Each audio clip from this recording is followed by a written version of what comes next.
বেশ কিছুদিন ধরে বাড়ির সকলেই অসুস্থ হয়ে পড়ছে। জানি না কেন একের পর এক অসুস্থ হয়ে যাচ্ছে। আজ তো আবার আমার ছেলেরও শরীর খারাপ হয়ে গেছে, মানে জ্বর, ঠান্ডা লাগা, মাথা ব্যথা করা। তো আজকে ওর পরীক্ষা ছিল, তো পরীক্ষা দিতে গেছিলো। পরীক্ষা না দিলেও তো চলবে না, জ্বর এলো তো কি আর করা যাবে। সকালবেলায় ওকে ম্যাগি করে দিয়েছিলাম, আর ম্যাগিটা খেয়ে ছেলে আমার একদম বমি করে দিল। বমি করলো যে আরও মোটা খাবার কিছুই খেতে পারবে না। তার জন্য আমি কি করেছিলাম, একটু নুন আর চিনির শরবত বানিয়ে দিয়েছিলাম। তো নুন চিনির শরবতটা খাওয়া ভীষণই উপকারী। আর যে বমি করেছে সেজন্য নুন চিনির শরবতটা তো ভীষণই উপকারী। আমাদের কারো যদি একটু অসুস্থ মনে হয়, সর্বপ্রথম নুন চিনির শরবতটাই কিন্তু খেয়ে নিই। তো নুন চিনির শরবতটা খাওয়ার পরে ছেলে গেছিলো পরীক্ষা দিতে, আর পরীক্ষা দেওয়ার সময় শরীরটা একটু খারাপ করেছিল। তো সেজন্য ওর বাবা বলতে গেছিলো যে তাড়াতাড়ি পরীক্ষাটা করে দিতে। তো তাড়াতাড়ি চেম্বারেই পরীক্ষাটা নিয়ে নিয়েছে স্যারগুলো। তারপরেও বাড়ি চলে এসছে। বাড়ি আসার পরে তো আমি ওকে আবার নুন চিনির শরবত করে দিয়েছিলাম। নুন চিনির শরবত খেলে কিন্তু সত্যি শরীর খুব ভালো লাগে। তো তোমরাও ট্রাই করে দেখতে পারো। সেলাইনের কাজ করে, দুর্বলতার কাজ করে, ভীষণই কিন্তু ভালো। ওদিন ধরে আমারও শরীরটা বেশ খারাপ, কিন্তু কি আর করা যাবে, শরীর খারাপ পড়লে তো আর চলবে না। কাজের বউ আমার রুমটা পরিষ্কার করার আগেই তো বাড়ি চলে যায় সকাল সকাল। তাই আমি উঠে আমার রুমটাকে গোছাগাছ করা, তারপরে বাগাগোছা করে ঘর পরিষ্কার করে আমি আমার রুমটা মুছে নিয়েছি। তারপরে আমার ওই রুমটা আমাকে মুছে নিতে হয়, কারণ সব জিনিস এদিকে ওদিক করা থাকে। সেজন্যই আমি আমার রুমটাও বাগিয়ে তারপরে আমি ওই রুমটা বাগাই, তারপরে রান্না করতে বসি। আর ঋতু তো আজকে স্কুল যায়নি, কারণ বৃষ্টি পড়ছিল। তো না গেলেও চলবে, ওরও তো আবার কিছুদিন পরে নাচের পরীক্ষা। আবার এরকম পড়াশোনা মানে পরীক্ষাটা তো আছে, এবার কি আর করা যাবে, দুটো পরীক্ষা এক সময় পড়ে গেছে। দুদিকে খুব চাপ বেড়ে গেছে ওর। আর এটা তো পেছনেও যাবে না, একদম ফাইনাল হয়ে গেছে। এটা তো নাচের পরীক্ষাটাও কারো হাতে নেই, আর এই পরীক্ষাও মানে হাতে নেই। তবে দুটোই চেষ্টা করব যে দুটো যেন ঠিকঠাকভাবে দিতে পারে। ঋতুর তো এমনি বুদ্ধি খুব ভালো, একটু পড়লেই খুব মনে থাকে ওর, বেশি চাপ নিতে হয় না। তো তোমাদের সাথে গল্প করতে করতে এই যে দেখতে পাচ্ছ মাটনের ভিডিওটা তোমাদের সাথে একটু শেয়ার করলাম। আর এই ভিডিওটা আমার অনেক দিন আগে হয়েছিল। আজ এই ভিডিওটা আমি আজ বানিয়েছিলাম, সেই ভিডিওটা তোমরা লাস্টে দেখতে পারবে।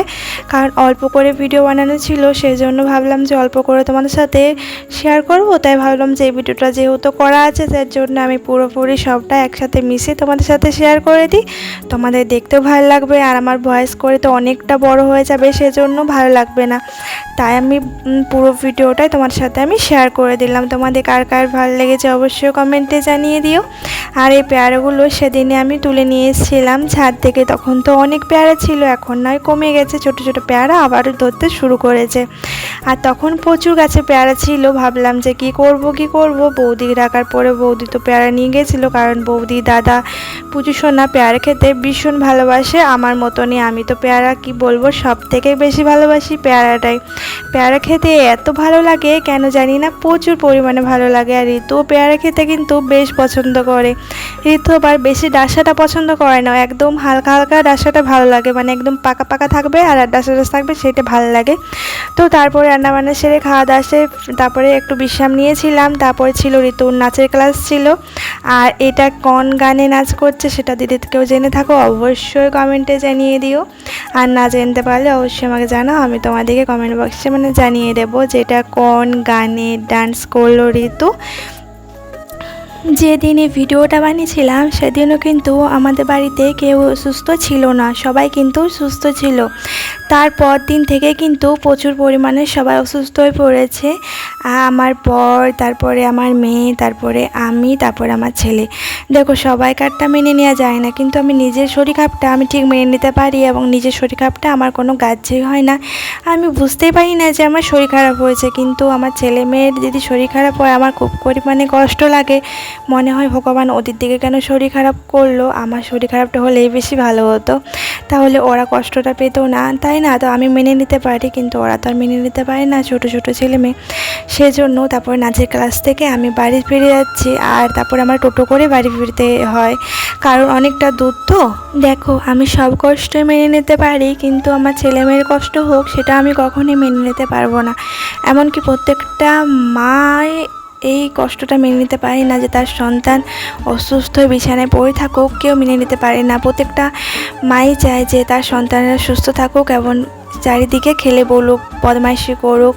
দেখো, যখন ছেলে মেয়ের বদমাইশি করে তখন কিন্তু মনে হয় যে এত বদমাইশি কেন করছে, আমাকে খুব জ্বালাচ্ছে, কিন্তু তখন যখন শরীর খারাপে পড়ে থাকে তখন কিন্তু এটা মনে হয় না, মনে হয় যে বদমাইশি করলে কিন্তু বেশি ভালো লাগে। নচেত দেখো, পুরো দুনিয়াটাই ফাঁকা ফাঁকা লাগে, কীরকম লাগে যে বলে তোমাদেরকে প্রকাশ করতে পারবো না।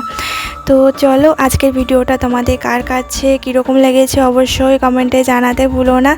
আর আমি রান্না করতে করতেই আমার ছেলেকে দেখতে আসছিলাম যে জ্বরটা কতটা আছে, আর ও হালকা ঢাকালি শুয়েছিল। আর তারপরে দেখতে পাচ্ছ ওর স্কুলের সব জিনিসগুলো এখানে নামানো ছিল, সব শার্টগুলো তো আমি আগেই বাগিয়ে দিয়েছি। তারপরে এই যে এগুলো একটু বাগিয়ে দিলাম, আর বেল্টিটা না হারিয়ে যায়, ওর অনেকগুলো বেল্টি হারিয়ে গেছে বলে আমি এখন ঠিক করেছি বেল্টিটা আলমারিতে রাখি, তাহলে না বেল্টিটা হারাবে না।